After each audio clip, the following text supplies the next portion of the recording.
Le haras de Cluny, ça vous dit quelque chose? Vous allez me dire, tiens, c'est peut-être Hélène Gâteau, notre veto, qui va parler des chevaux. Eh bien non, pas du tout. C'est notre ami Arnaud. Et tout ça est en haut pour nous parler de spectacle, surprenamment. Au pied de l'abbaye de Cluny, le haras national, 200 ans d'histoire équestre, nous contemple dans ses écuries. Alors on va aller un petit peu plus au nord de Mâcon, vous allez le voir, à Cluny très précisément.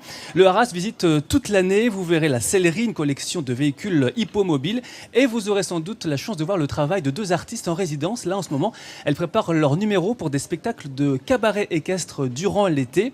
Et c'est une vraie complicité pour arriver à diriger l'animal rien qu'au son de la voix. Nous avons assisté à leur premier tour de piste.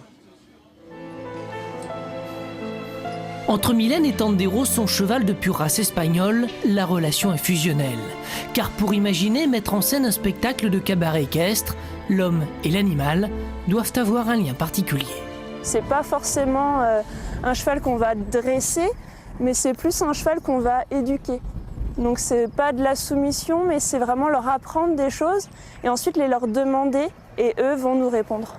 Ainsi ces deux-là se sont bien trouvés, ils se comprennent. D'ailleurs Mylène lui parle en permanence. Vas-y, couchez. Couchez.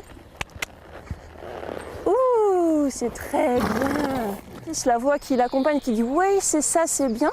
On a un cheval qui du coup se détend beaucoup plus vite puisqu'il sait tout de suite qu'il a bien fait. Cela donne un cheval décontracté, beaucoup plus réactif et impliqué.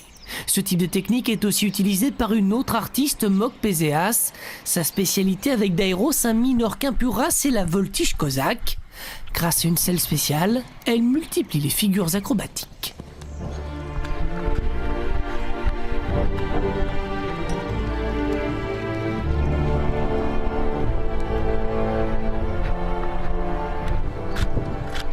Pour ma part, ce qui est le plus difficile, ça va être tout ce qui est figure tapée. Toutes les figures en fait où on va venir taper au sol pour remonter sur le cheval. Donc je suis en train actuellement de retravailler tout ça pour m'améliorer. Deux artistes, deux disciplines, mais un même lieu, empreint d'histoire et de tradition. Car c'est ici au cœur des haras de Cluny que des artistes peuvent venir en résidence durant 1 à 2 années. Un système mis en place depuis 2007 et qui change l'image de cette institution créée par Napoléon Ier. On est en train d'évoluer dans nos missions, dans nos activités et c'est un peu une porte ouverte au grand public, faire des spectacles différents alors que peut-être qu'avant on était considéré comme une structure très professionnelle plutôt dans le domaine de la reproduction équine, de l'identification, alors que là effectivement on s'ouvre sur des portes culturelles et touristiques.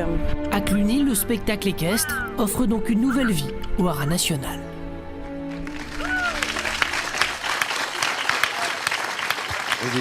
Et je voudrais donner un petit coup de pouce à Sabrina So, c'était l'artiste en résidence l'an dernier.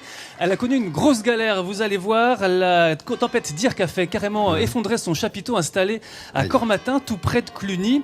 C'était soufflé par le vent cet hiver et sa compagnie Equinoctis a bien besoin d'un petit coup de main, d'un peu d'aide pour repartir du bon pied et du bon sabot pour continuer à travailler parce qu'elle fait de l'insertion par le travail avec le cheval et c'est vraiment une belle initiative qu'elle mène donc à Cormatin, tout près de Cluny. Merci beaucoup Arnaud, avec de très jolies images et une belle innovation.